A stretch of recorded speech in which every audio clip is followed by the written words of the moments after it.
అదే నమస్కారం. నిన్న నాకు ఈవినింగ్ ఒక చిన్న రీల్ లాంటిది న్యూస్ లాంటిది ఒకరు పంపారు. ఏంటని చెక్ చేస్తే సియా చేతన్ పట్టాలు వేసుకుని తిరుగుతూ ప్రెగ్నెంట్ వస్తే అది తీపిచ్చాక మరలా ఎంగేజ్మెంట్ అయిన తర్వాత కేతన్తో ఎంగేజ్మెంట్ అయ్యాక కూడా మరలా చేతన్తో తిరగటం మరలా ప్రెగ్నెన్సీ వచ్చిందని. అసలు ఎంత ఎంబారసింగ్ అనిపించింది నాకు. ఇది అసలు ఆడదేనా ఈ పిల్ల అనిపించింది. అది మరలా మొత్తం క్రాస్ చేసి మరలా ఎక్కడా లేదు. మేబీ వాళ్ళు కల్పించి చెప్పారేమో అనిపించింది, లేదా వాళ్ళు పరువు కాపాడటం కోసం కొంతమంది న్యూస్ అది ఇవ్వట్లేదేమో అనిపించింది. సో అది అబద్ధం అనుకుందాం, పక్కన పెడదాం. నిజం ఏంటి ఇప్పుడు మాట్లాడదాం. ఆ పిల్ల చదివింది 12 అంటే ఇంటర్ మన దగ్గర. తర్వాత కామర్స్ దానికి తగ్గట్టుగా జాయిన్ అయింది, బట్ కాలేజీకి పోవాలా. సో వాళ్ళ అమ్మ చెప్తుంది, పూజా గోయల్, మా అమ్మాయి చదువులు అంత తోపేం కాదు, చదవదు అసలు. సో సరిగా చదవదు. వాళ్ళ నాన్న వాళ్ళు మసాలా వ్యాపారాలు చేస్తారు, పూణే మార్కెట్ యార్డ్లో బాగా సౌండ్ పార్టీ. అదే చోట ధనశ్రీ మసాలా అన్నట్టు, డ్రై ఫ్రూట్స్ అన్నట్టు కూడా ఈ చేతన్ వాళ్ళ నాన్న బాబులాల్ చౌదరి బిజినెస్ ఉంది. ఈ సియా యొక్క అన్న సాహిల్ అని ఉంటాడు, వాడిని కొట్టాలి నిజంగా. ఎందుకు ఈ మాట అన్నానంటే, వాడికి చేతన్కి పరిచయం, ఆ పరిచయం ద్వారానే చేతన్కి అమ్మాయి పరిచయం అయింది. ఎందుకు కొట్టమని అనలా నేను. ఎందుకు కొట్టమని అన్నానంటే, కొద్ది నెలల క్రితం ఈ కేతన్ అగర్వాల్తో కలిపి ఈ అమ్మాయి బాలి వెళ్ళాలి. 2 ఫ్యామిలీస్ బాలి వెళ్ళటం సస్యమేర నాకు ఇష్టం లేదని పూణే నుంచి బయలుదేరి ముంబైకి రావాలి ఫ్లైట్ ఎక్కడానికి.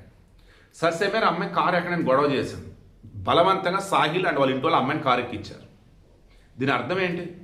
అప్పుడే ఆ అమ్మాయి పెళ్లి రిజర్వ్ చేస్తున్నాను కదా, మరి అప్పుడే ఆపల. తర్వాత ఈ పిల్ల పెళ్లి షాపింగ్ చేసుకుంటే డబ్బులు కావాలని కేతన్ దగ్గర ₹1,00,00,000 డబ్బు తీసుకుంది. నిజంగా నాకు మొత్తం ఎపిసోడ్లో కేతన్ అంత చనిపోయిన ఏం అనకూడదు, బట్ మామూలు చెప్తున్నా, అంత పిచ్చోడు, ఎర్రిబాగులోడు, అమాయకుడు, అతి మంచితనం ఈ భూమి మీద ఎవరికి వద్దురా బాబు. అడుగడుగునా కూడా ఈ పిల్ల చేసే తప్పని కనిపిస్తూనే ఉన్నా, అడుగడుగున ఈ పిల్ల తేడాని తెలుస్తూనే ఉన్నా. ఆల్రెడీ జూన్ 14న ఏకంగా సావు అంచులు దాకా వెళ్ళి బతికి బయటపడ్డా కానీ ఎగైన్ ఈ పిల్లని నమ్మాడు. అండ్ కేతన్ అగర్వాల్ ఫ్యామిలీ నిజంగా వాళ్ళకు దండం, వాళ్ళు కూడా అయితే మంచితనం బ్యాచ్. ఈ అమ్మాయికి సియాకి సంబంధించి మొత్తం క్రాస్ చెక్ చేస్తున్నప్పుడు సరిగా చదువుకుపోతే ఏమైంది, పిల్ల మంచి కుటుంబం, చక్కగా ఏదో ఐస్ క్రీమ్ పార్లర్ ఏదో నడుపుతుంది. ఈవేళ ఆలోచించి ఆ పిల్లని దగ్గర తీశారు. వీళ్ళ దగ్గర మొత్తం నటిస్తూనే ఉంది ఆ పిల్ల. ఇక ఈ కేతన్ అగర్వాల్ దగ్గర ₹1,00,00,000 డబ్బు తీసుకుంది కదా, ఏం చేసింది తెలుసా? మొత్తం చేతన్కి ఇచ్చి చూసుకోరా బాబు బిజినెస్, ఈలోపు మనం కేతన్ని లేపేద్దాం. కేతన్ చంపడం డిసైడ్ అయిపోయారు. కేతన్ చంపిన తర్వాత నేను కేతన్ మీద ప్రేమతో, దిగులతో, బాధతో ఉంటాను, ఎవరిని పెళ్లి చేసుకోను. ఈలోపు నువ్వు ఫైనాన్షియల్ మొత్తం సెట్ అయితే 3 సంవత్సరాల్లో నువ్వు మంచి పొజిషన్కి వెళ్ళిపోయావు అనుకో, దాన్ని ఇంట్లో చెప్పి ఒప్పించి మనం పెళ్లి చేసుకుందాం.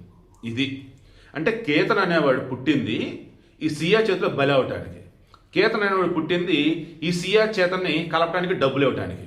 కేతన్ అనేవాడు పుట్టింది ఈ మగలాకానికి ఒక లెసన్ ఇచ్చి అవ్వటానికి. ఆడవాళ్ళని నమ్మొద్దురా బాబు, ఎంతవరకు నమ్మాలి అంతవరకు నమ్మండి.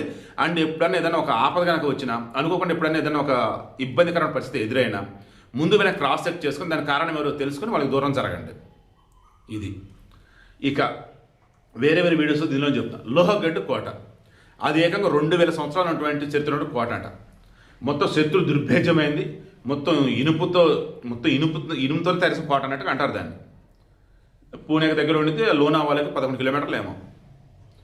ఇప్పుడు ఆ కోటని సియా కోట అని, అక్కడ కేతన్ ఎక్కడైతే చంపిందో సియా వ్యూ పాయింట్ అని, సియా పాయింట్ అని, మామూలుగా వీకెండ్స్ 4,000 నుంచి 5,000 మంది వస్తారట. ఇప్పుడు రెగ్యులర్ డేస్ కూడా అంతమంది వస్తున్నారట. అంటే ఒక మనిషి ఇంకో మనిషిని దారుణంగా చంపింది ఈరోజు టూరిస్ట్ స్పాటే. అండ్ ఎంతో గొప్ప చరిత్ర ఉన్నటువంటి ఈ లోహగడ్డ కోటని ఈరోజు సియా కోటగా మార్చేశారు. ఏంటి దరిద్రం, ఏంటి దౌర్భాగ్యం. అండ్ అడ్డదిడ్డంగా రీల్స్, మీమ్స్, షార్ట్, ఇంకా కామెడీగా ట్రోలింగ్లు అవన్నీ నడుస్తూనే ఉన్నాయి. ఎందుకంటే చనిపోయింది మగవాడు కాబట్టి, చంపింది ఆడదు కాబట్టి. కంటికి తైలేపుల కనిపెట్టి తిరగండి అబ్బాయిలు. నేను ఆడలు కూడా చెప్తానమ్మా, మీరైనా జాగ్రత్తగా ఉండండి. ఇన్నిసార్లు ఆ పిల్ల విషయంలో క్లియర్గా కేతన్కి అనుమానం వచ్చేది బోల్డ్ నడిచేది. ఆమె ఫోన్ కాల్స్ కావచ్చు, ఆమె బిహేవియర్ కావచ్చు, ఆమె వచ్చేసి ఈవెన్ ఇక్కడ కేతన్ చంపటానికి ముందు అరగంటకు ముందు కూడా చేతన్తో మాట్లాడుకుంది. అండ్ చివర చంపేటప్పుడు కూడా ఈ కేతన్ని చంపటానికి ముందు ఈ పిల్ల ఆ కేత కొంచెం జస్ట్ 2-3 ఫీట్స్ వెనక రావాలి. అంటే కేతన్ కింద పడబోతున్నప్పుడు ఆధారం ఏమీ లేకుండా, అంటే ఇప్పుడు పట్టుకునే ఇది ఉండకూడదు. సో ఆమె షూ లేసి కడుతున్నట్టు కింద పని ఉన్నట్టుగా ఆమె ఇది చేస్తూ ఉంటే అది సిగ్నల్. ఈలోపు చేతన్ వచ్చేసి కేతన్ తోసేస్తాడు. ఇది ప్లాన్. కేతన్ అండ్ చేతన్ ఇద్దరు కూడా మగవాళ్ళే. కానీ కేతన్ని చంపినటువంటి చేతన్ ఉన్నాడే, వాడు నరరూప రాక్షసుడు, వాడు ఉరిశిక్ష వేయాలి. బట్ ఆయన తరఫున ఆయన ఉంటాడు. ఆయన ఉంటాడు, మావాడు ఎక్యూజ్డ్ మొత్తం సియానే చేసింది, మావాడిది అంత ఏం లేదా అంటాడు. Coming to see a lawyer. మళ్ళీ చెప్తుంది, ఈ లాయర్లో మరి ఉండిద్దో మనస్సాక్షి ఉండదో నాకు అర్థం కావట్లా. సియా అతను చంపిందా, ఎవరైనా చూశారా అని అంటున్నాడు. ప్రతి ఫ్రేమ్లో కూడా సియా ఎంత దుర్మార్గురాలో ఇక్కడ కనిపిస్తూనే ఉంది. ఇంకా సియాకి సపోర్ట్ చేసేవారు నాకు అర్థం కావట్లా. అన్నిటికి మించి కేతన్ తల్లి రాఖీ అగర్వాల్, ఆమె మంచితనం మామూలు మంచితనం కదే బాబు. ఇప్పటికీ సియాని ఒక్క మాట అనటంలా.